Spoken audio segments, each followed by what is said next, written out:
Welcome to Wrap It Up. My name is Nonkazimbolo Klindi, and it is so wonderful to be with you after so many months. I know, but I hope you don't blame me. I mean, given the COVID-19 pandemic, we are all adjusting to the new normal. And if anything, I hope that that's what you've been doing as well. Now, you're about to hear a wrap-up of the past week's most trending news stories. And in case you missed it, let's get into it. We cannot ignore our president's address when he addressed the country regarding the level of lockdown that we have to be in. We had to go back to level 3 due to the high level of infections that are happening in the country. We saw Gauteng being the epicenter of the highest number of infections and deaths.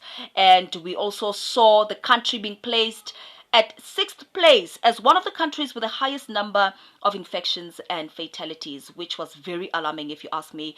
We also heard the president banning the sale of alcohol, stating that since he had lifted the ban, there was more work for health workers in hospitals, there was gender-based violence on the rise, there was violence on the rise, and more infections. And so if actually enforcing the ban again means that there's less infections, there's less gender-based violence, there's less violence and the like, then so be it. But on this show, you are also allowed to give your opinions on this and other stories. I'd like to hear what you think of the alcohol ban because it really caused an uproar in the country. Many people are not happy about it. How do you feel?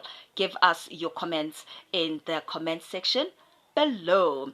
In the same week, still with COVID-19 stories, we saw the legendary director of the Tsotsi film, Moynihan Lee, passing away due to COVID-19. We also saw Mama Zinzi Mandela passing away due to COVID-19. She was actually buried this past Friday.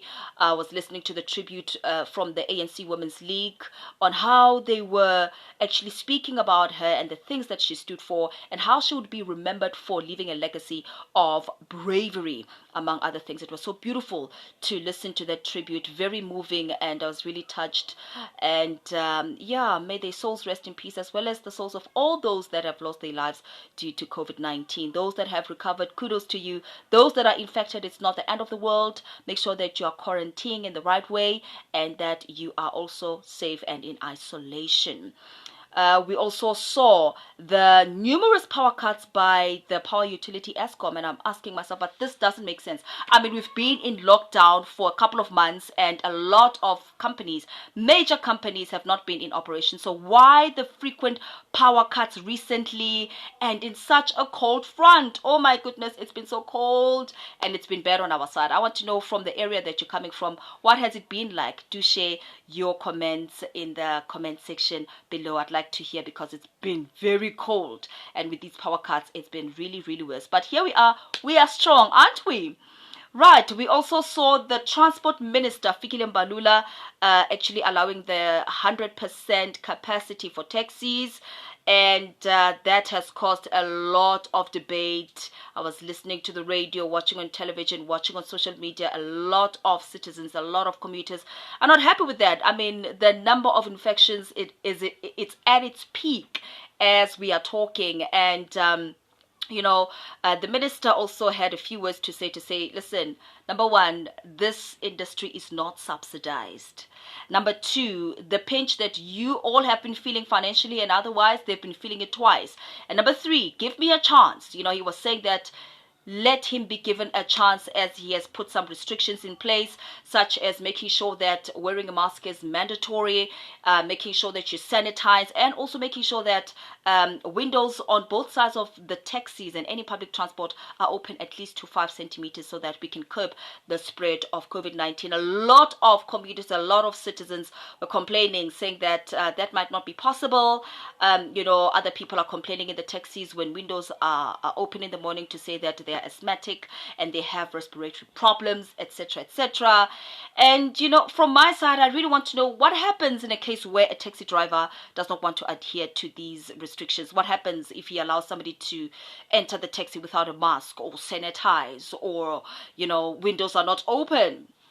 for the reasons that maybe it's cold or anything of that sort, or somebody has a health problem. What happens? Where do we report? And that kind of thing. But it's a developing story that I've been looking at, and I will bring you updates in the next episode. Another trending story that we saw is the big interview with the former Proteas fast bowler, Makaya Ntinzi. That interview was really amazing, where he opened up about his time with the Proteas and when he was at the peak of his career, how he was in isolation and how he felt isolated by the team, and the racism that he felt with its intensity. There was a time where he was talking about how he avoided to travel in the bus of the team, how he avoided being in the same dressing room as them, how they would isolate him when they would invite one another for social events, etc., etc.